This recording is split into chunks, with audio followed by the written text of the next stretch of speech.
Jessica Kumala Wongso, terpidana pembunuhan kasus kopi sianida yang menewaskan Wayan Mirna Salihin, akhirnya menghirup udara bebas setelah mendapatkan pembebasan bersyarat. Jessica bebas setelah menjalani hukuman pidana selama 8 tahun penjara dari vonis 20 tahun yang diterimanya.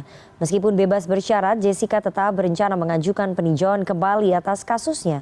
Dan sore ini kita sudah terhubung dengan Hidayat Bostam, kuasa hukum Jessica Wongso, dan juga pakar hukum pidana dari Universitas Trisakti Abdul Fikar Hajar. Selamat sore Bapak-Bapak.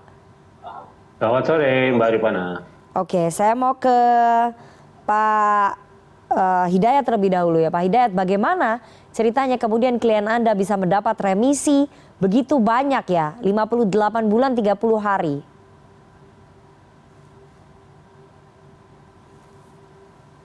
Pak Hidayat?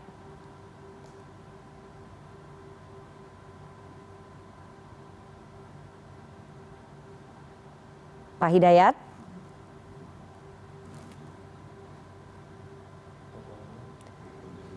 Apakah kita masih terhubung dengan Pak Hidayat Bostam? Ya, halo. Ya, Pak Hidayat. Bagaimana klien Anda bisa mendapatkan remisi begitu banyak, 58 bulan 30 hari? Ya, terima kasih. Siapa Mbak? Siapa saya lupa nih. Dengan Rifana di sini. Baik.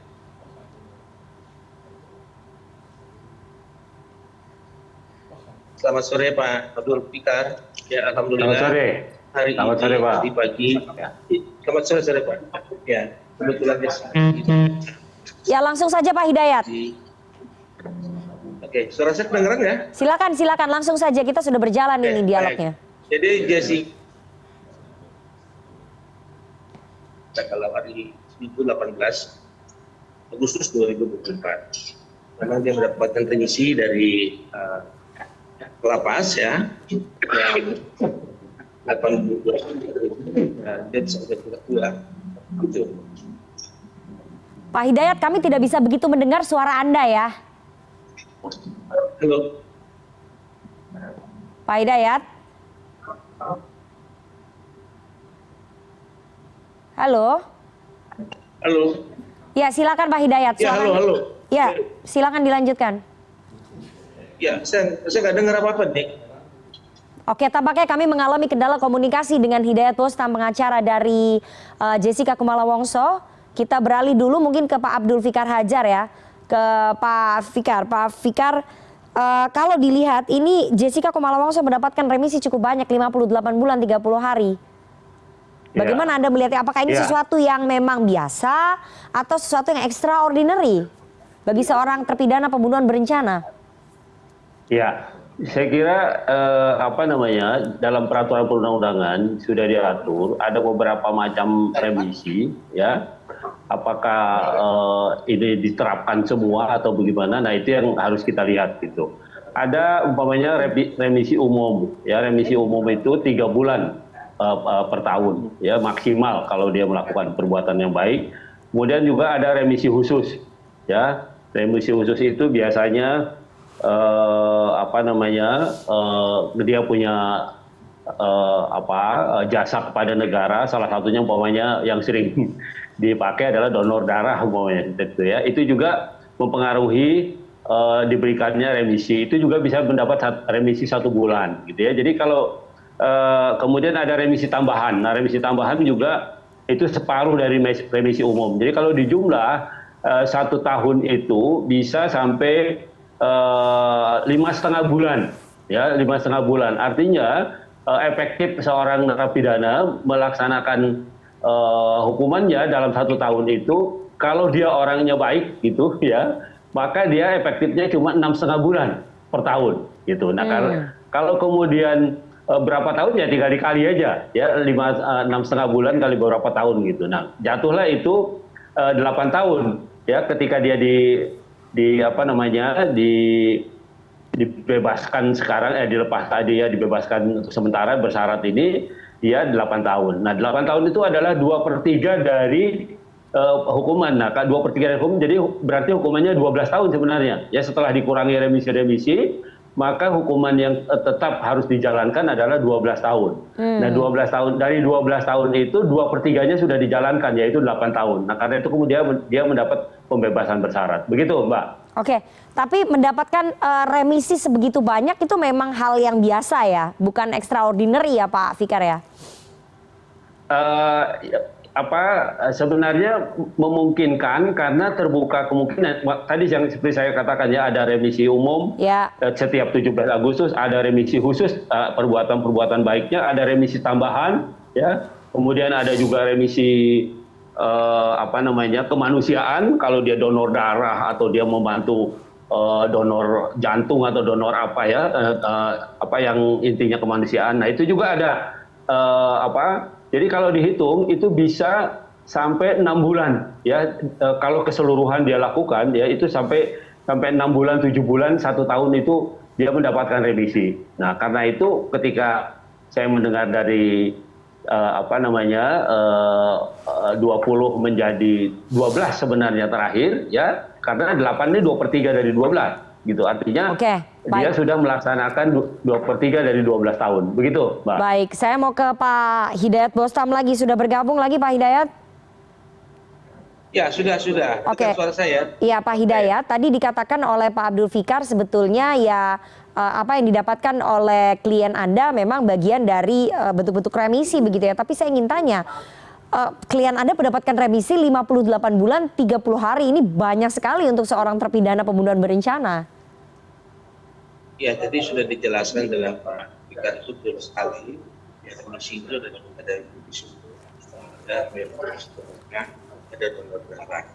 Nah, jadi sebagai kemanusiaan.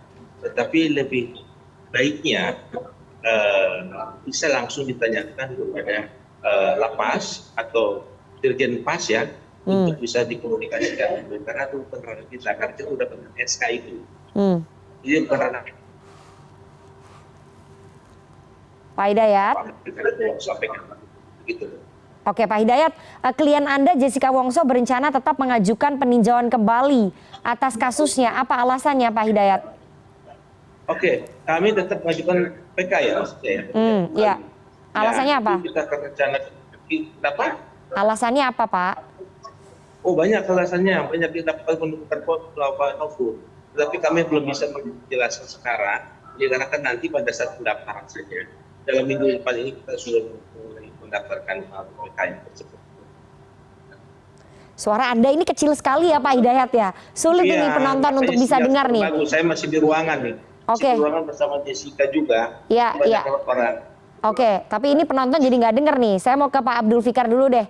Pak Abdul Fikar, jadi Jessica Wongso bersama dengan tim kuasa hukumnya tetap berupaya untuk mengajukan PK meskipun sudah mendapatkan pembebasan bersyarat. Anda melihat ini sesuatu yang unik atau apa ya? Ketika seseorang terpidana sudah dapatkan bebas bersyarat tapi tetap mengajukan PK.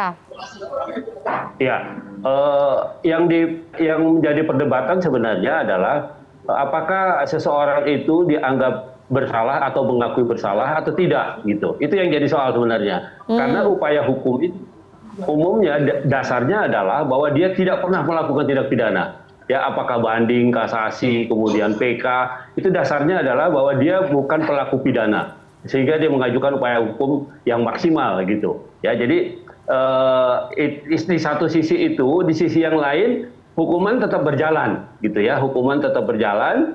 Nah, memang ada keanehan menurut saya. Maksud saya ada sedikit kontroversi ya. Di satu sisi hukum berjalan gitu ya, di sisi lain ini masih diajukan keberatan gitu kan.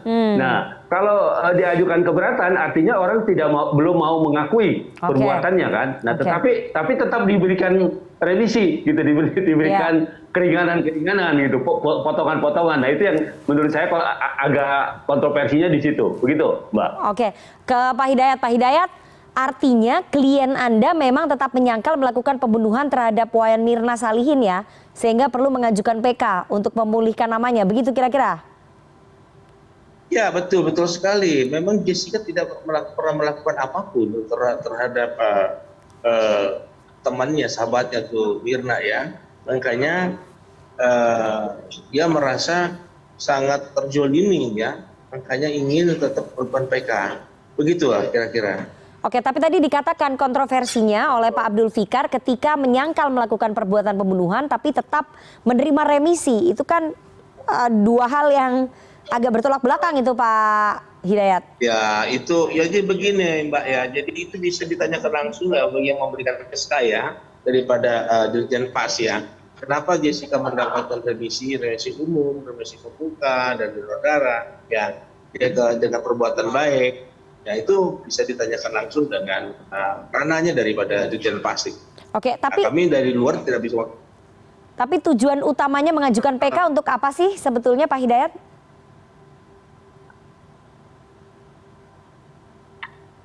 Pak Hidayat? Halo? Ya, tujuan utama mengajukan PK ini apa? Ya, mengajukan PK memang Jessica tidak melakukan apa-apa, tidak bersalah. Ya, dan itu kita menemukan beberapa. Oke, baik, kami tidak bisa mendengar ya suara Anda. Tapi saya mau ke Pak Abdul Fikar saja ya. Pak Abdul Fikar, kalau Anda lihat dengan konstelasi seperti ini, dengan sudah melakukan pembebasan bersyarat, kemudian mengajukan PK, peluangnya bagaimana Anda lihat? Pak Fikar. Iya, ya kalau peluang tetap saja 50-50 maksudnya begini, bisa diterima bisa tidak gitu ya, karena asumsinya dengan mendapatkan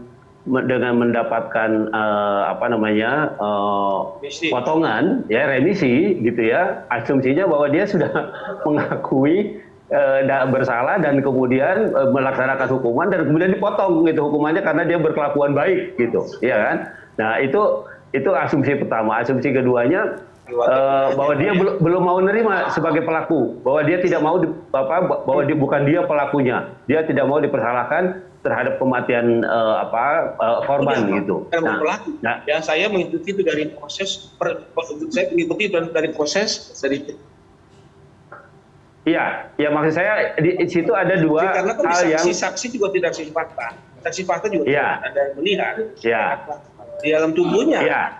juga tidak ada racun. Ditambah dengan CCTV yang rekayasa seperti itu, Pak. Dengan waktu yang sempit itu, waktu itu dalam persidangan. Oke, baik. Ya, jelas sekali ya, itu dalam penggiringan. Tetapi nanti setelah membaca BAP kembali para ahli kita, yang katakan menemukan bukti-bukti itu. Tetapi itu nantilah kita bicarakan dalam proses permohonan PK. Nanti setelah permohonan PK lah baru kita bisa bicarakan kembali. Tetapi yang jelas Jessica dalam proses sebagai warga binaan dia berkelakuan baik, dia akan mendapat remisi itu semua itu kan kewenangan kita. Itu ada ranahnya daripada Dirjen Pas gitu. Baik. Pak Fikar mau menambahkan sebelum saya tutup?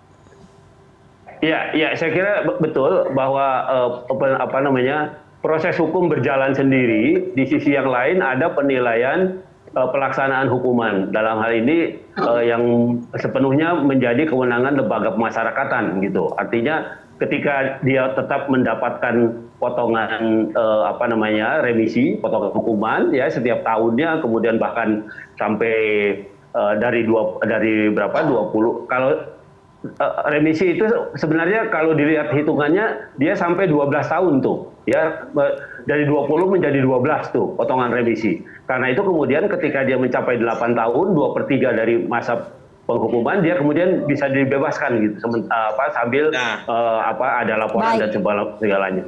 Baik Pak Fikar, jadi ya Mbak ya, jadi itu saya juga mengetahui remisi itu baru tadi pagi.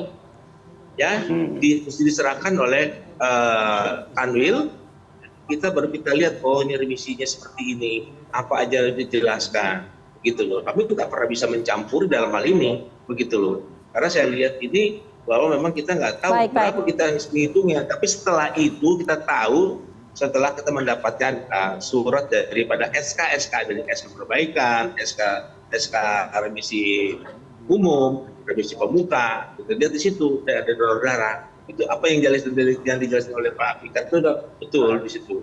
Tapi tidak ranah kita, itu Mbak bisa tanya langsung dengan Pak dari Dirjen Pas. Kira-kira gitu. Oke, kita tunggu nanti bagaimana langkah hukum selanjutnya yang akan ditempuh oleh Jessica Kumala Wongso dan juga kuasa hukumnya, apa novum baru yang sudah dikantongi untuk bisa mengajukan peninjauan kembali ke Mahkamah Agung ya. Kita tunggu bersama. Terima kasih dua orang narasumber yang sudah bergabung. Ada pakar hukum pidana Abdul Fikar Hajar Terima kasih. dan pengacara Jessica Kumala Wongso Hidayat Bostam. Sehat selalu Bapak-bapak.